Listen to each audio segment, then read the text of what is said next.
گرمیاں جا رہی تھیں اور سردیاں آ رہی تھیں۔ جوئی گرمیوں کے کپڑے سنبھال کر درمیانے موسم کے کپڑے نکال رہی تھی۔ وہ بہت تھک چکی تھی، لیکن بنی ہر روز کچھ ایسا کرتا جس سے جوئی اس پر بڑا غصہ کرتی۔ آج تو بنی نے حد کر دی، جوئی کو بتائے بغیر اپنے دوستوں کو گھر پر دعوت دے دی۔ دوسری طرف جوئی سوچ رہی تھی کہ آج وہ کوئی کام نہیں کرے گی اور سارا دن آرام کرے گی۔ بنی جب گھر آتا ہے اور جوئی کو بتاتا ہے کہ اس کے دوست آج دوپہر کا کھانا ہمارے گھر کھائیں گے تو جوئی بنی پر بہت چیختی ہے۔ پہلے تو وہ بنی کو انکار کر دیتی ہے کہ وہ کچھ بھی نہیں کرے گی۔ میں نے نہیں کہا تھا ان کو بلاؤ، تم نے بلایا ہے تو تم ہی کام کرو گے۔ لیکن بنی کے بار بار کہنے پر جوئی مان گئی۔ لیکن جب وہ کھانا بنانے کے لیے گئی تو اس نے دیکھا کہ سارا سامان ختم ہو گیا ہے۔ اس نے بنی کو پیسے دیے اور اس سے بازار سے سامان لانے کا کہا۔ بنی کو بھولنے کی عادت تھی، وہ راستے میں یہی بولے جا رہا تھا کہ اس نے چائے کا سامان لانا ہے، اس نے چائے کا سامان لانا ہے، اس نے چائے کا سامان لانا ہے۔ لیکن جب وہ بازار پہنچا تو اس نے وہاں دو آدمی دیکھے جو گرم کپڑے خرید رہے تھے اور دکاندار کو بتا رہے تھے اس بار وہ سردیاں مڑی میں گزاریں گے۔ وہ وہاں کی خوبصورتی کے بارے میں بات کر رہے تھے۔ ان کی باتیں سن کر بنی کا دل بھی کرنے لگا۔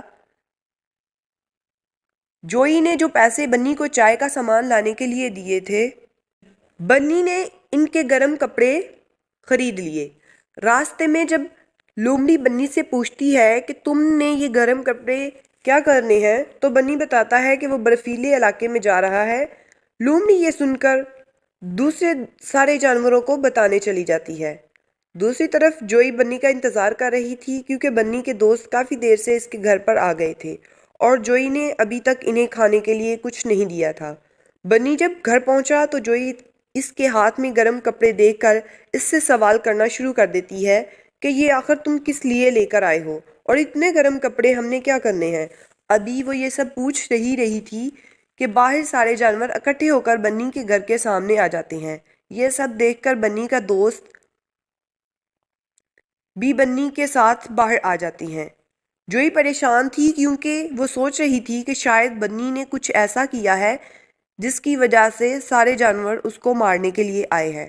لیکن جب اس نے پوچھا تو ایک ہرن نے آگے بڑھ کر جواب دیا کہ ہم نے سنا ہے تم لوگ یہ جنگل چھوڑ کر کسی برفیلے علاقے میں جا رہے ہو اور ہم سب تم سے ملنے کے لیے آئے ہیں۔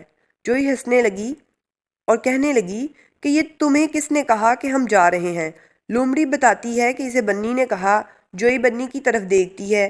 بنی اسے بتاتا ہے کہ وہ یہ سب کپڑے بھی اس لیے لایا ہے اور آج ہی وہ برفیلے علاقوں کی طرف سفر شروع کریں گے۔ وہ اپنے دوستوں اور سب جانوروں کو بھی ساتھ جانے کا مشورہ دیتا ہے لیکن کوئی بھی جانے کے لیے تیار نہیں ہوتا اور جوئی بھی جانے سے انکار کر دیتی ہے۔ یہ سب دیکھ کر بنی اکیلے جانے کا فیصلہ کر لیتا ہے۔ جوئی جانتی تھی کہ بنی نے اگر کوئی فیصلہ کر لیا ہے تو وہ جا کر ہی رہے گا۔ مجبوراً جوئی اس کے ساتھ برفیلے علاقوں میں جانے کے لیے تیار ہو جاتی ہے۔ بنی اور جوئی گرم کپڑے ساتھ لے کر سفر شروع کر دیتے ہیں۔ کافی دور جا کر بنی سے جوئی کہتی ہے کہ وہ تھک گئی ہے۔ آخر وہ برفیلا علاقہ کہاں ہے؟ ابھی تک نظر کیوں نہیں آ رہا؟ اور مجھے بھوک لگی ہے اور ہمارے پاس کچھ کھانے کے لیے بھی نہیں ہے۔ اگر تم یہ گرم کپڑوں کی جگہ کچھ کھانے کے لیے لے آتے تو اس وقت ہمارے پاس کھانا ہوتا جو ہماری بھوک مٹاتا۔ بنی جوئی کی باتیں سن سن کر تھک گیا تھا، مگر وہ خود بھی پریشان تھا کیونکہ برفیلے علاقوں کا راستہ نہیں جانتا تھا۔ لیکن وہ پھر بھی جوئی کو ڈانٹ رہا تھا اور کہہ رہا تھا کہ تم خود میرے ساتھ آئی ہو، میں نے تمہیں ساتھ آنے کا نہیں کہا تھا کیونکہ میں جانتا تھا کہ تم منہ میں زبان نہیں ڈالو گی۔ جوئی کو پہلے تو بہت غصہ آیا کہ ایک تو وہ اس کی وجہ سے اس کے ساتھ آئی ہے اور دوسرا یہ باتیں سنا رہا ہے، لیکن وہ اپنے غصے کو پی گئی اور بنی کے ساتھ چلنے لگی۔ تھوڑی دور جانے پہ اس نے دیکھا کہ کچھ لوگ اپنا سامان گاڑی میں رکھ رہے تھے۔ جب بنی نے غور سے دیکھا تو وہ وہی لوگ تھے جو بازار میں برفیلے علاقوں میں جانے کی باتیں کر رہے تھے۔ وہ جوئی کو بتاتا ہے کہ یہ وہی لوگ ہیں۔ بنی اور جوئی چپکے سے گاڑی کی ڈگی میں بیٹھ جاتے ہیں۔ جب وہ برفیلے علاقوں میں پہنچنے والے تھے تو بنی گاڑی میں اچھل کود کرنے لگا۔ جوئی نے اسے بہت روکا کہ اگر انہیں پتہ چل گیا تو وہ ہمیں باہر نکال کر پھینک دیں گے، لیکن بنی نہیں مانا۔ بنی تو باز آنے کا نام ہی نہیں لے رہا تھا۔ بنی کی اچھل کود نے گاڑی میں بیٹھے لوگوں کو پریشان کر دیا۔ وہ سوچنے لگے آخر یہ کیا مسئلہ ہے اور یہ کون سی چیز ہے جس کی آواز بار بار آ رہی ہے۔ وہ گاڑی روک کر اپنی گاڑی کو چیک کرنے لگے۔ وہ سوچ رہے تھے کہ یہ آواز شاید گاڑی کے ٹائروں سے آ رہی ہے۔ وہ گاڑی کا ٹائر بدلنے کے لیے ڈگی میں سے ٹائر نکالنے کے لیے جب انہوں نے ڈگی کو کھولا تو دیکھا کہ آگے بنی بیٹھا ہوا تھا۔ انہوں نے جلدی سے بنی اور جوئی کو گاڑی سے نکال کر باہر پھینک دیا اور خود چلے گئے۔ جوئی کو بنی پہ بہت غصہ آ رہا تھا۔ وہ بنی سے کہنے لگی ہمیشہ وہ اس کی وجہ سے مصیبت میں آ جاتی ہے۔ آخر تھوڑی دور جانے پہ وہ برفیلے علاقے میں پہنچ جاتے ہیں۔ بنی اتنی زیادہ برف دیکھ کر بہت خوش ہوا۔ جوئی بھی بہت خوش ہونے لگے اور ایک دوسرے پر برف پھینکنے لگے۔ تھوڑی دیر کے بعد ان کے بال سفید رنگ کے ہونے لگے۔ جوئی نے یہ دیکھ کر چلانا شروع کر دیا کہ شاید وہ مرنے لگی ہے۔ اسے لگ رہا تھا یہ کوئی بیماری ہے جو ہمیں لگ گئی ہے۔ بنی بھی پریشان ہو گیا۔ اتنی دیر میں وہاں ایک خرگوش آ گیا۔ جوئی اور بنی بھاگتے ہوئے اس کے پاس پہنچے۔ جوئی نے جلدی سے اس سے پوچھنا شروع کر دیا کہ آخر انہیں کون سی بیماری لگی ہے۔ وہ یہ سن کر حیران ہو رہا تھا کہ یہ کس بیماری کی بات کر رہے ہیں۔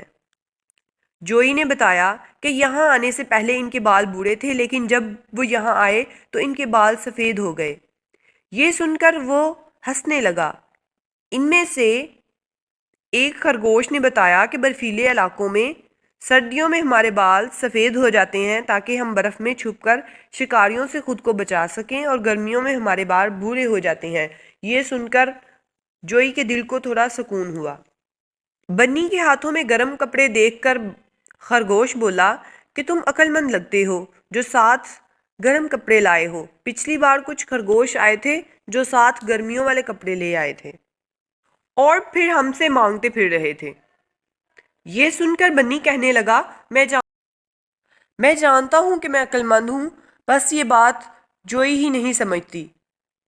بنی اور جوئی نے فیصلہ کیا کہ وہ سردیاں یہاں گزاریں گے اور گرمیوں میں اپنے گھر واپس چلے جائیں گے۔